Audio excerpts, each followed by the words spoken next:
इस समय की प्रदेश की या भारतवर्ष की भिन्न भिन्न जगहों की, मेरी भाषा में मैं कहूँ कि काल समय परिस्थिति अनुरूप कई बार हम लोगों को डिसीजन लेना होता है। इस समय जो परिस्थितियां हैं और जो आवश्यकताएं हैं उस पर आज समिति के द्वारा हम सब ने अपने अपने विषय रख दिए। यहाँ पर समान नागरिकता कानून की बात कर रहे हैं, सिविल यूनिफॉर्म की बात कर रहे हैं। कुछ लोगों ने अपने पक्ष रख दिए हैं, लेकिन मैं कुछ चीज़ों के मैं एक धर्मगुरु होने के नाते भी माने कि मैं उन कुछ विषयों के लिए कदापि तैयार नहीं होता। एक तो ये लिविंग रिलेशन आया कहाँ से, ये पश्चिमी सभ्यता हम लोगों पर किस प्रकार से अधिग्रहण कर रही है कि यहाँ पर आज अपनी मर्जी से कोई भी कहीं भी किसी भी रह लेता है। आप सोचें कि सबसे बड़ा नुकसान किसका होता है?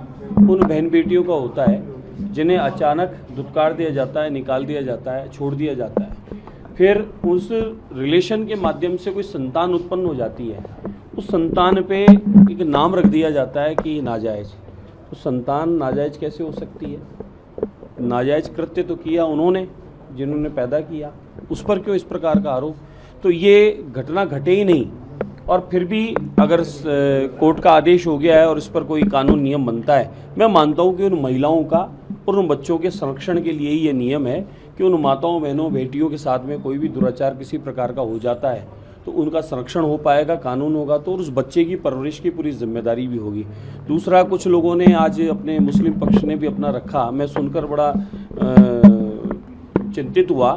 क्या ये लोग शरिया कानून लागू करना चाहते हैं? यहाँ पर देश में जिस प्रकार का वातावरण बन रहा है, देश प्रगति, उन्नति की ओर, विकास की ओर बढ़ रहा है। पूरी दुनिया में आज भारत विश्व गुरु के साथ साथ विश्व बंधु के रूप में देखा जा रहा है। भारत की संस्कृति परंपराओं को पूरी दुनिया मानने लगी है। जिस प्रकार से, क्या यहाँ पर इस प्रकार का वातावरण उचित है कि 4 बेगम रखेंगे और एक एक बेगम के अनगिनत बच्चे उत्पन्न होंगे? ये हमारा धर्म है? ये कौन सा धर्म है? ये कौन सा धर्म है और कौन सा धर्म इजाज़त देता है? जब कई बार कोई कानून की बात आती है तो संविधान से चलिए, संविधान के अनुरूप चलेगा, संविधान से देश चलता है। और फिर कई बार इस प्रकार की बहुपत्नियां रखने की और कुछ भी किसी को धुतकार के निकाल देने की, या फ़ोन पर बोल दिया कुछ भी, उसको छोड़ दिया गया। ये तो मैं धन्यवाद देना चाहूँगा प्रधानमंत्री नरेंद्र मोदी जी का कि मुस्लिम माताओं बहनों की इस पीड़ा को समझा और 3 तलाक वाला जिस प्रकार का शरिया कानून था उसको समाप्त करके आज माताओं बहनों की सुरक्षा हो पाई। और वो आज भी बहनें कई पीड़ित है, आप देखते होंगे मेरे कार्यालय पे अनगिनत बहनें बेटियाँ आती रहती हैं, तो वो आज जो कहीं भी पीड़ित है तो उन पीड़िताओं को बचाने के लिए, उनके संरक्षण के लिए, बच्चों के, माताओं बहनों के अधिकार के लिए समान रूप से कानून बने।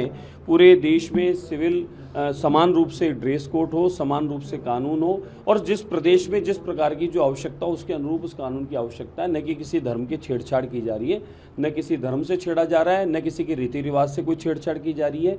इस समय की जो आवश्यकता है कि माताओं बहनों को बराबरी पर लाने का और बच्चों को अधिकार दिलाने के लिए कुछ एक हमारे को कानून में छोटे मोटे परिवर्तन करने की आवश्यकता है।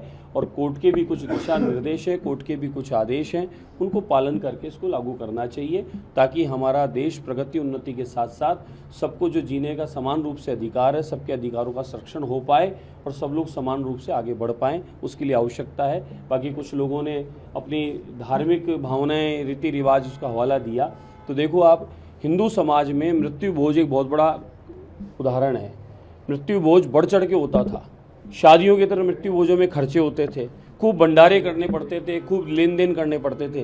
कानून बना, हिंदू समाज ने स्वीकार किया, इसको कुरीति माना, रीति रिवाज थी, कुछ लोग धर्म के अनुरूप बोलते थे, लेकिन उन सबको हमने माना कि समय की आवश्यकता है, इसको परिवर्तन करना चाहिए, और हमने उसको मानकर कानून का पालन किया। और आज मृत्यु भोज लगभग बंद के बराबर हो गया है। कहीं कोई करता है तो उस पर कानून सख्ती से पालन किया जाता है कानून का।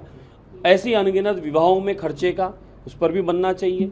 दान दहेज कोई बहुत ज़्यादा देता है, दूसरे की मजबूरी हो जाती है देना, उसको देखकर उस पर कानून होना चाहिए। शादियों में व्यर्थ के खर्चे होना, बहुत सारे व्यंजन तरह तरह के बनाकर और अन्न का अनादर भी करना और खर्चों को भी खूब करके दूसरे लोगों को एक प्रकार से चिढ़ाना, उस पर भी होना चाहिए। इसलिए कुछ समय की आवश्यकता है, परिवर्तन की आवश्यकता है, जो होना ही चाहिए। बाकी कुछ लोग यहाँ चाहते हैं कि सरिया कानून बन जाए और इनको कई मौलाना मौलवियों को 2-2, 4-4, 5-5 बेगम रखने का और हलाला इत्यादि ये जो कृत्य है, कुकृत्य है, ये करने का इनको अवसर मिल जाए। इस पर पाबंदी होनी चाहिए, कानून होना चाहिए।